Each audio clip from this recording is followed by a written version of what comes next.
$1.9 million of value on a $5.7 million deal has went to all the people involved and municipalities involved and Uncle Sam to make a deal happen. So I want to talk today about the true costs associated with buying and selling real estate. Now, to sell a stock or any other asset, it's often one click of a button. And I am as guilty as anybody of panic selling stocks, making emotional decisions, buying and selling based on fear or however I might feel that day.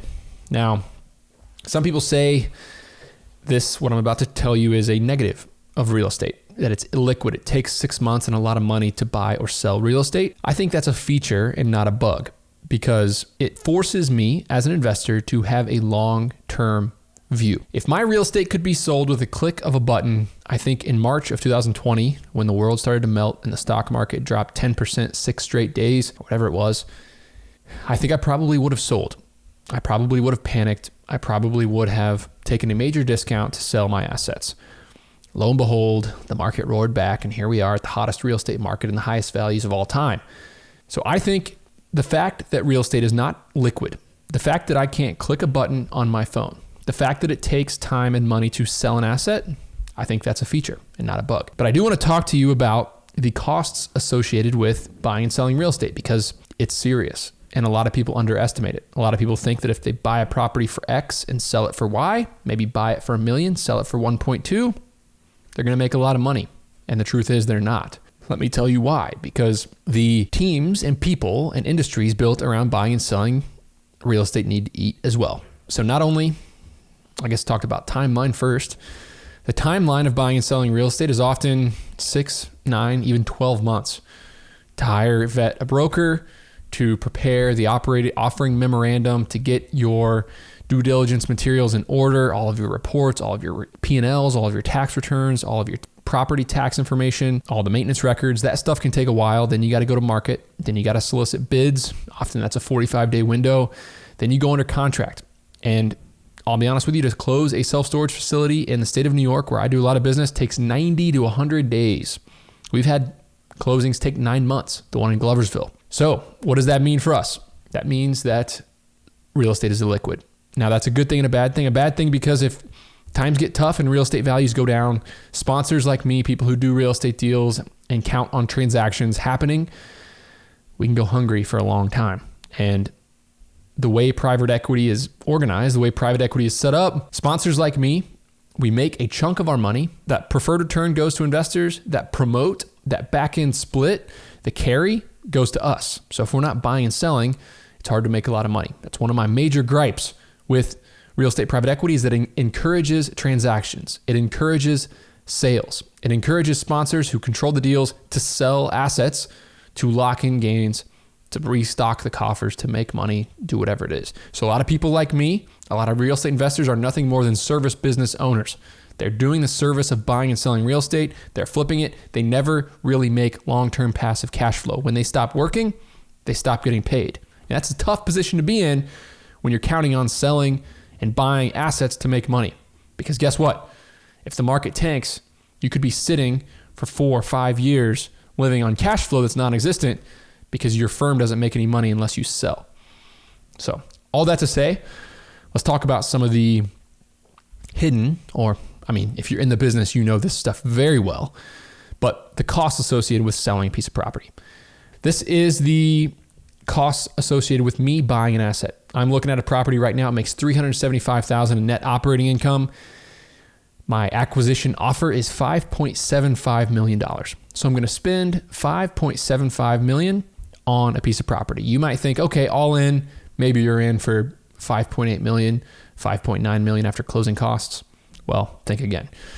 So if you go back to cap rates, $373,000 in net operating income, and a $5.75 million purchase price, that's a 6.5% cap rate. That means the overall yield, the $5.75 million, is generating 6.5% yield in net operating income every year if the asset was unlevered. Now, what are the costs associated with me buying it? Well, I have something on my underwriting called a sources and uses document. And the sources and uses says, okay, where's the money coming from and where's the money going? The acquisition price, $5.75 million. Legal fees, my attorney to build out my PPM, my private placement memorandum to close the real estate, that can range from $20,000 to $30,000. Let's say $20,000 because I've already got a PPM template. I don't have to pay that again. $20,000 to close the deal from my legal team. Title insurance, $28,750. Appraisal, $15,000. This is actually 3 properties, so we have three property appraisals here. Environmental report, these are called third parties. There's 3 of them that are on every deal for us. It's an appraisal, an environmental, and a property conditions report. Environmental and property conditions report, $5,000 each. Mortgage tax. Now, the state of New York, it's county specific, but Tompkins County, New York for sure, has a 1% mortgage tax, meaning for a loan, if you take out $1 million loan, you have to pay a $10,000, 1% tax to the government to take out that loan. So on a loan, on a property where we're getting 65% loan to cost, $4.1 million loan, that's a $41,000 chunk of mortgage tax. Now, financing fees, these are things like commitment fees and other lender fees related with getting a loan on the property. That's about $20,000 on a deal this size. Transfer taxes and recording fees. Now, in many states, counties, everything else, there's a 1 or 2% transfer tax, meaning if you transfer a piece of property, the local municipalities get some fees associated with recording and transferring the property. $91,250 in some of our areas where we have 2% of the overall cost plus a $5,000 recording fee. Working capital. Now, this is another part where you can't just buy a piece of real estate and have $0 in the checking account and run it as a small business. You have to fund an initial checking account. So for a deal this size, a deal that's generating $373,000 in net operating income, that requires $75,000 of working capital. Now, we also have capital expenses, meaning maybe we need to repair some pavement. Maybe we need to put in new signs. Well, definitely we need to put in new signs. We need to brand the facility. We need to get security cameras installed. We need to put a gate on. We need to do any necessary maintenance. On a property this size, we budget $150,000. Then you got some fees associated with the deal. I have to bonus out my acquisitions guy who found the deal. I got to give him a certain amount of basis points as bonus for finding the deal. Got to bonus out my acquisitions team, my CFO. They all get a bonus when we close a deal. And I also got to charge acquisition fees as a real estate private equity company. That can range on small deals from 1% to 3.5%. Some of our really small off-market deals, 3.5%. On some of our larger, this size deals, 2.5%. On a big deal, if we close a $75, $100 million deal, it might only be 1%. But on this deal, it's going to be $153,000. That's paying me as the real estate private equity person for finding, sourcing, putting together, closing, doing all the work associated with this deal. And believe me, it's a lot of work. I have $400,000 in annual overhead right now on our acquisitions and closing team. So you do all that math. We got $301,000 in soft costs. That's the legal, mortgage taxes, all those things. Then you got the acquisitions fees of $153,000. Then you got hard costs of $150,000, making this grand total, $604,000 in additional costs on top of the $5,750,000 deal, making the grand total a whopping 10.52% more expensive than the list price for me. $6.354 million to buy a $5.75 million property. Okay, there you have it. Now, what about the seller? What expenses does the seller incur when they sell a property? Now, a mom and pop seller, they might not have a disposition fee, a refi fee, all these deal specific fees that the sponsor charges. But a mom and pop seller might definitely pay a broker. A broker to sell their deals 5%. On a $5.75 million deal, that's $287,000 to the broker that lists, markets, and closes the deal. They're also going to pay a transfer tax, generally 1%, $57,500. They're going to have legal fees, $25,000, a safe assumption on a deal this size, for total soft costs of $370,000. So you take away $370,000 from the 5.7, they got $5.38 million left. Now let's say they accelerated some depreciation. Maybe they did bonus depreciation and got 30% of the what they had in the deal reduced, and their basis is much smaller.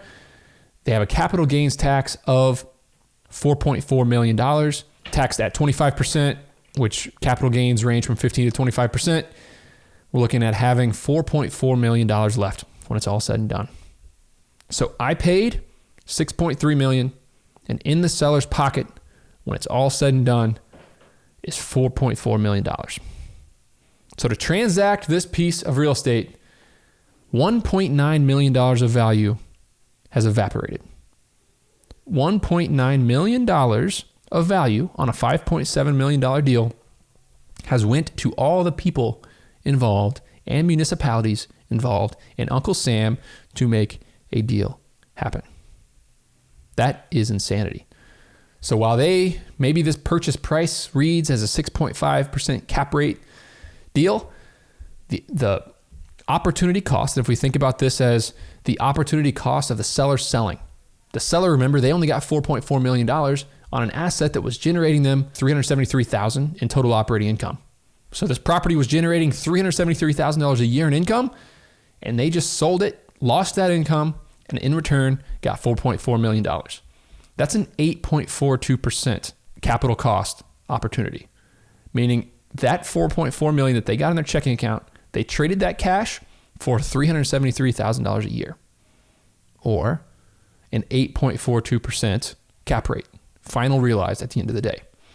Now, what did I pay? I paid 10% more than my list price because I got all these expenses on my side too.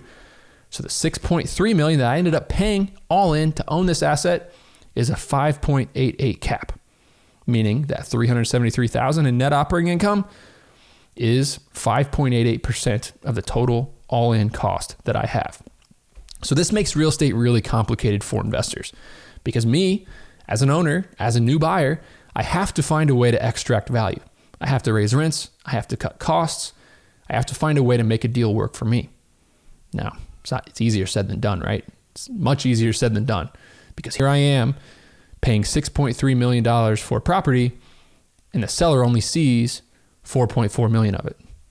That's why the standard real estate private equity model of sponsors like me buying and selling and trading properties all the time, a lot of money evaporates. A lot of value evaporates into thin air. Hey guys, I have big news. I recently revamped my sales and customer service team at my self-storage company using folks in South Africa. Listen to this English accent. Hi there, my name is Anton and I'm a sales professional from Gqeberha or Port Elizabeth, which is in the eastern province of South Africa. I've been in sales for about 8 years now with experience in hardware sales with some of the leading brands in the world, such as Canon, Panasonic, and more recently, Red Bull. Okay, now the surprising part. The person you just listened to is available for hire right now, and they're asking $9 an hour. If you want an introduction, if you want to hire this person into your business or at least interview them, send me an email, nick@sweatystartup.com, and I can make an introduction and offer you $1,000 off the recruiting fee. nick@sweatystartup.com.